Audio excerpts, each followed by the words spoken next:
Welcome, people of planet Earth and all planets beyond. Thank you so much for watching. My name is Josh, and my family and I make our living by buying things from thrift stores, yard sales, garage sales, wherever we can find them, and selling them onto platforms like eBay, Poshmark, Mercari, Depop, lots of different other platforms. But these are our top 5 finds of this week, so let's take a look at them right now.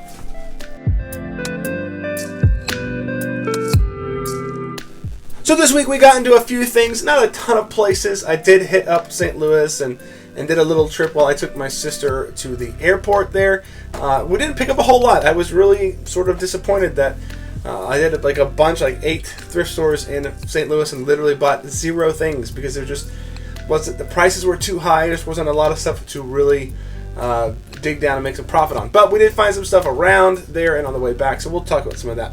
First thing at number 5, we have this pair right here of women's heels. This is a brand sold by, it's like the Saks Fifth Avenue like house brand. It's called Red.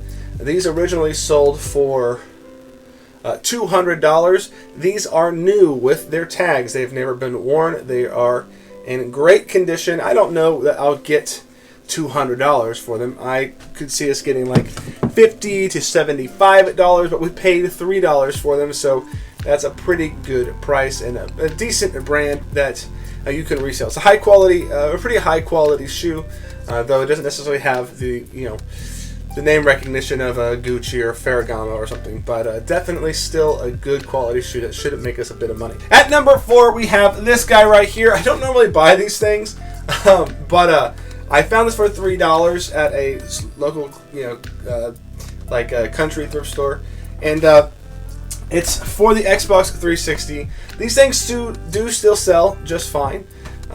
Some people sell some of the different versions with different accessories up for $100 plus. So this one will probably go for $60 to $80, but for $3, that's not too bad. I can definitely work with that.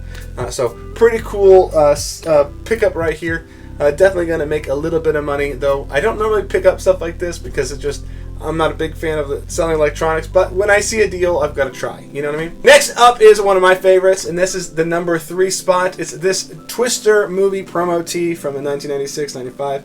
This thing's a great size, a single stitch on the merino, which is a little bit of a more rare tag for this t-shirt. Pretty good condition, just a little bit of cracking, that's about it.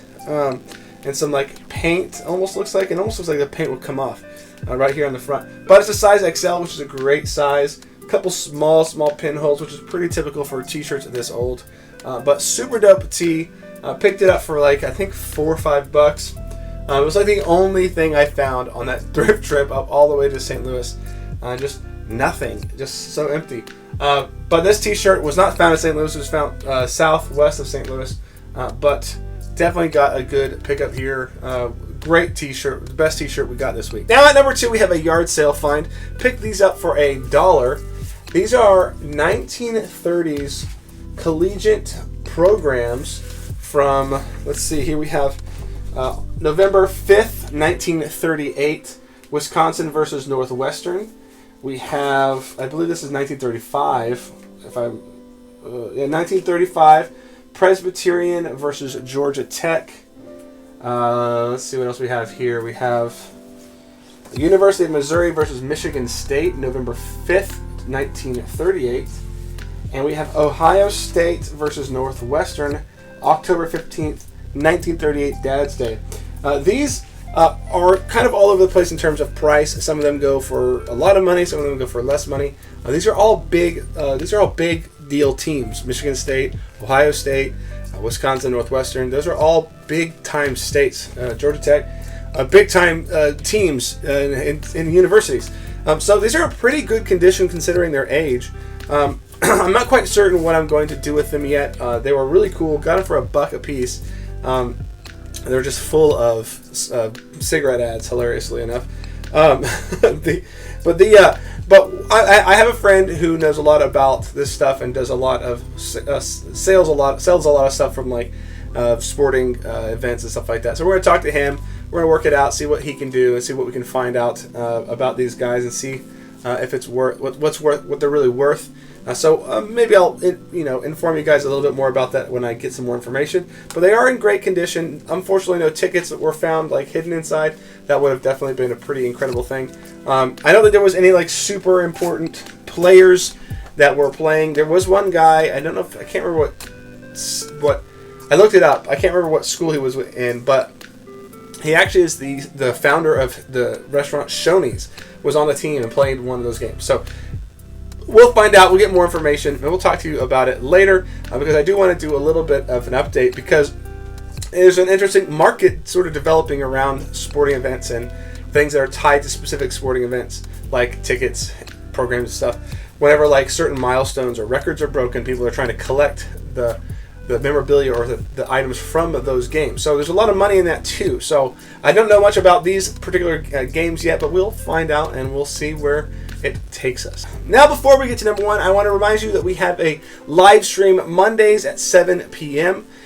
This is a event we do that's called Mystery Bag Monday. We get these big mystery bags of rags from a local thrift store, which are mostly just t-shirts, and we search them for vintage tees.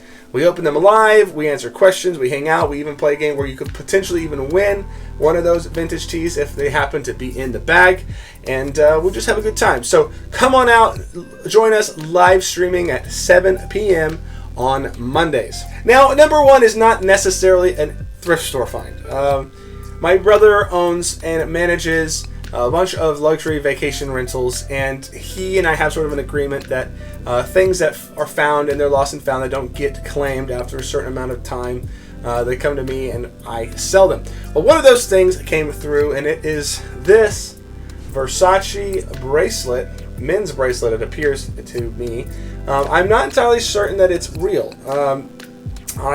In fact, I'm probably leaning towards fake, to be honest, but I don't know, and I'm intending to find out. So this just looks like, it definitely says stainless steel stamped on here. I haven't found any stamps for any gold, but that doesn't necessarily mean that it's not Versace and not actually from the brand. So I'm going to do a little bit of research and hopefully find out if this is real or not, and I will let you guys know. That'll be something we'll fill you in on. I'll probably do another separate video once I've figured it out. But definitely one of the more cool things. He had to have it basically driven to me. My sister came into town. She brought it with her. So pretty cool little piece here. Definitely interested to see if it is anything or worth anything. If it is, my guess is probably not much more than $100 or more or so. So pretty cool. Until then, I'm going to wear it. So pretty cool little piece and definitely deserving of number one. All right, thank you so much for watching. Please remember to like, comment, subscribe, and we'll see you guys on the next one. Peace.